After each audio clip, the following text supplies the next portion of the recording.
Hi, and welcome back to Reconnected, your home for everything innovation, strategy, and entrepreneurship. I'm Teho Misiani, lead strategist here at Reconnected Africa, and today we'll be continuing with a topic that is vital for anyone who is or aspires to be a high stakes investor. In this video, I'll be giving you guys more specific advice on how to facilitate these investments and some success stories from some of our past clients. Let's get into it. Okay, advice number one is take your time to actually facilitate the investment. A lot of people rush their investment into Africa without considering currency fluctuations. As I mentioned in part one, not enough investors take the time to actually educate themselves on the fluctuating values of African currencies. Because of these fluctuations, it doesn't just matter how much you're willing to invest in Africa, but when you invest in Africa, because that will determine the direct value exchange between the two currencies. For example, one of our past clients was an energy company based in the US, and they were investing in a South African solar energy company. They took 10 months to facilitate the investment from a US bank account to a South African bank account. Over these 10 months, they only exchanged USD for ZAR at the most opportune times in the market to ensure that they can maximize their investment amount. These small differences in exchange rates in a matter of days or weeks can actually make hundreds of thousands, sometimes even millions difference in the final investment amount that touches South African shores. Advice number two, align with local experts. Ours, not yours. So, this is another touchy subject, but investors have a unrealistic expectation that they can do business in Africa without trusting African experts. There has been multiple times where I have seen and heard of foreign investors bringing in their domestic, like from where they're from, their lawyers and accountants, and expecting them to lead the charge on how to facilitate the investment.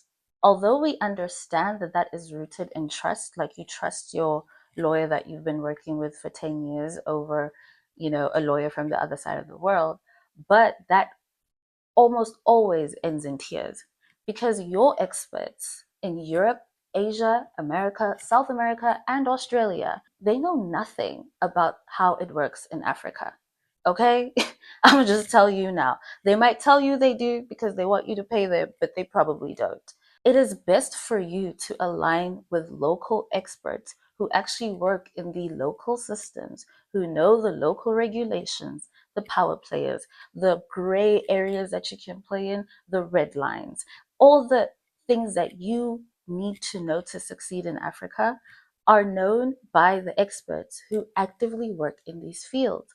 We have lawyers, we have accountants, we have people with the expertise to help you succeed in Africa. So just trust them. It is alarming how often we have had to deal with investors who insist on bringing in their own foreign team. We had helped a business secure an investor from overseas, and they insisted on crafting the employment documents for their employees. Come to find out that those documents were not in aligned with South African employment laws, labor laws. They actually left the business up to all kinds of litigation from disgruntled employees because they did not align with local labor laws. They ended up going to the CCMA and having to pay a large payout to employees due to the fact that they left out certain clauses, conditions in their employee contracts. Whoever was in charge of the HR labor law section of the business and the investment, they didn't understand how to protect the business from liability in terms of South African law. They only knew how to do it according to their European law. Don't be that Westerner that thinks that they know better than Africans in Africa. You will pay for it every single time. Action number three, just follow regulation the first time.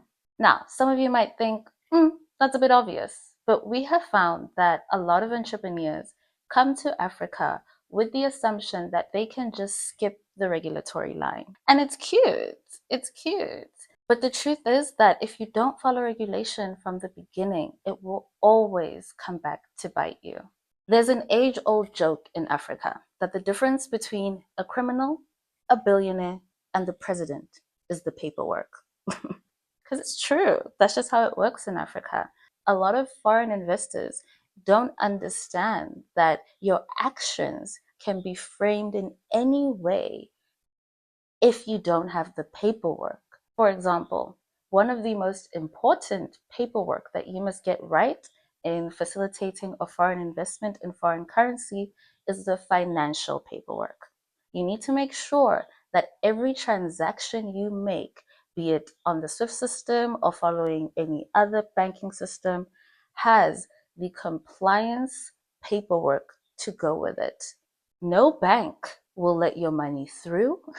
No government will let your business continue to operate if ever it is found that you do not have the correct compliance paperwork for your transactions.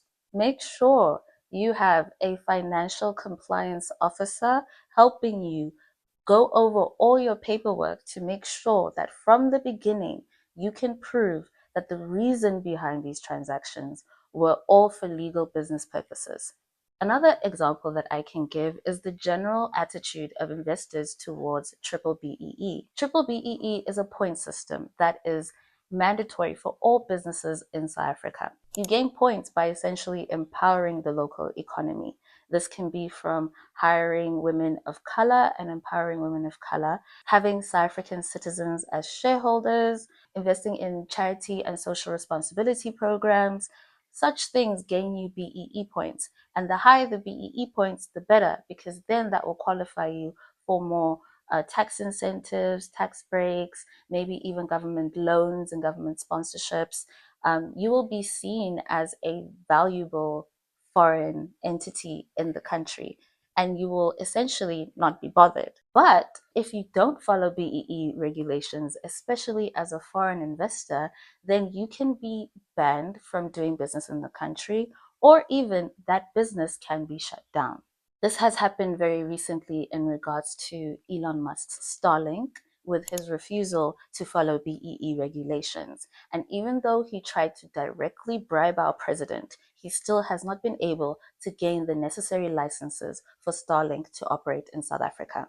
Another example is Fly SA Fair, a very popular budget airline in South Africa. Although their popularity and success is clear and evident because just like everybody loves them, it came out that they are actually 75% foreign owned, which is way above the BEE threshold. And even though they are a highly successful business, they have still lost their operations license and are expected to close all operations in South Africa by 2026. Basically, it hurts more in the future to think you can skip regulation than to just follow regulation in the moment.